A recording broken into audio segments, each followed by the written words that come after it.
Okay, cats and kittens, this is real story. Okay, this honestly happened to me. It's pretty friggin' wild, but it definitely describes the metaphor of my life to the T. When I was in my 20s, I had a really close friend named Cheryl Shepard who I absolutely adored.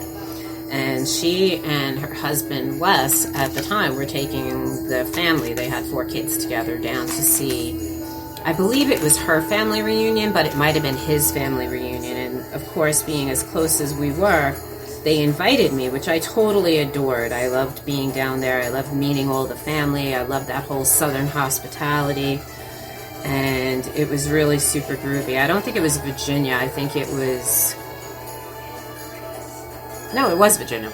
Okay, so it was really beautiful. It was a lovely vacation, and one of the things that we had done when we got there is there was, of course, all these little kids, cousins and such.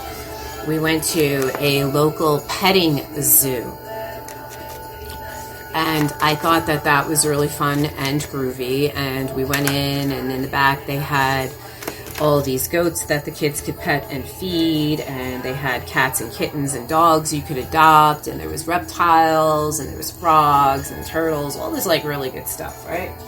And along the line, against the wall behind the adoption center, there were all of these cages, and in some of the cages there were lions, in some of the cages there was a cheetah, one of the cages had a black panther, another one had a couple of tigers, and then there was an end cage that had these big jaguars. I never knew how big jaguars were, quite honestly. I'd never seen one. And there was like 3 of them in this really big long cage, and next to that was this little peacock, kind of beautiful peacock gazebo that this beautiful peacock was hanging out in. And then behind me and stuff, there was like the petting zoo with the goats and the stuff. So as we were walking through, being the ever free-minded hippie liberal that I was at the time, I was walking past all these cages of these animals, and especially these basically wild, roaming, big, large cats that I expected to probably have some sort of feeling of restriction. I mean, I didn't know if they came from zoos or if they had come from circus or some other kind of thing like that. And as I was standing there watching this like one poor tiger just pace around in its cage, footnote, my father loved big cats. He was a Leo. Go figure. God rest his soul. And we had cat pictures all over my house. Tiger pictures specifically all over my house. And tiger statues and things of that nature. And so I was really identifying with the lack of freedom that this animal must have been feeling at the time. Footnote, lack of freedom, pay attention to those words. And I said to her, oh my God, I was like, Cheryl, this is awful. This is an atrocity. I can't believe this. Why don't they release these animals into the wild? They have, preserves that they create for these types of animals so they can be out in their natural habitat and run. I'm like, they're in these little cages, they're in these little boxes. I can't believe it. I feel so horrible. They should be free. They should be roaming. They should be wild. They should be where they belong. And of course, my friend was very much she also was a very down-to-earth and very straightforward kind of person. And she's like, well, they're rescue animals. She's like, at least they're being taken care of. They're getting their needs met. They're happy. She's like, I'm sure they're happy. She could see they're content. There's nothing wrong with them. They don't seem like they're skinny or underweight. So obviously they're taking really good care of them. And this is a really good place. It's a good reputation. It usually takes in rescues. So there's probably some story behind it about these big cats being rescues. And I was like, all right, that's all good and groovy. I was feeling her vibe on that. And I was like, yeah, all right, I'll just sit here and tell myself. And she's like, you want to come over and like pet the goats with us? And I was like, no, I don't want to be petting no smelly goats. Thanks anyway. Just going to sit here and look at the big cats. So the jaguars caught my attention, and I was really fascinated by their size. They're massive, and I don't know why, but in my mind, I guess I put them somewhere around the size of like a cheetah, maybe a panther. And those puppies are big, all right? They're seriously, from what I was made to understand, they weigh in at something like almost 400 pounds, something maybe even heavier than that, or just less than 400, some of them, but they can get really big. And so these animals were massive, and I was like so fascinated by, I'm an artist, right? The patterning on their fur. Of course, love cats. And I was watching this one cat, this one jaguar, who was sitting up against the fence. And it was really funny because I could see he was like peeping me, and I kept looking at him, and he'd every once in a while, he'd look over his shoulder and he would look at me, and then he would turn his head back and he would go back to what looked like sharpening his teeth on the fence. And it was really funny because I was getting caught up in what the other cats were doing. They were climbing up into the tree, they were mulling around. I looked at the peacock a few times because it was so beautiful, and it was like fanning its feathers. And then I went back to Mr. Dude, and I'm looking at it. I don't even know if it's a dude or a girl. I shouldn't genderize the poor animal. But I went back to looking at this beautiful animal, and it kept looking at me. And it was so funny because I kept saying to myself, wow, it's like it's very aware of my presence. It's a very intelligent animal. It must be because of all the trainers. It must be because of all the handlers here that they're so used to people. And I looked at the lion and I looked at the tiger, and all of a sudden I heard the peacock started to like go a little crazy.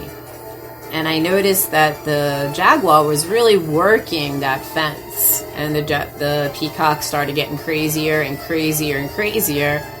And as I noticed that the peacock was getting crazier, the jaguar was really working the fence and turns over and looks at me and turns over and looks at me, puts its head over its shoulder. And it was so funny because it specifically had its front shoulder like in a slanted forward down on the ground fashion, almost as though it was leaning on its paw in front of it, but you couldn't really tell by the back blocking the vision of the fence where it was sharpening its teeth.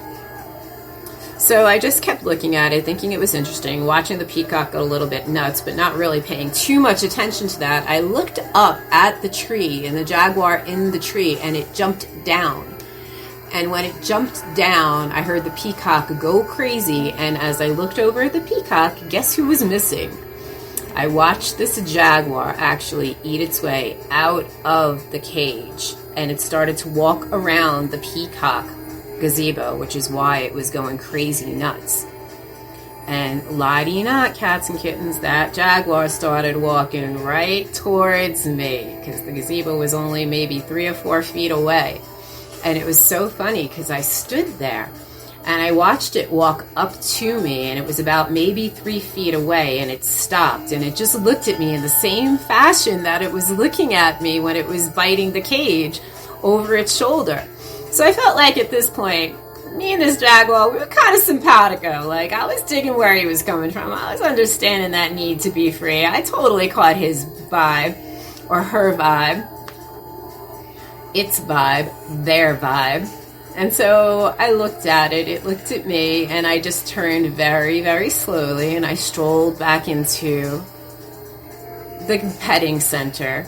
And they had all these little cats that people were adopting, and they were out and they were running around and stuff. And I looked at the girl that was there. She must have been all of maybe 16, 17.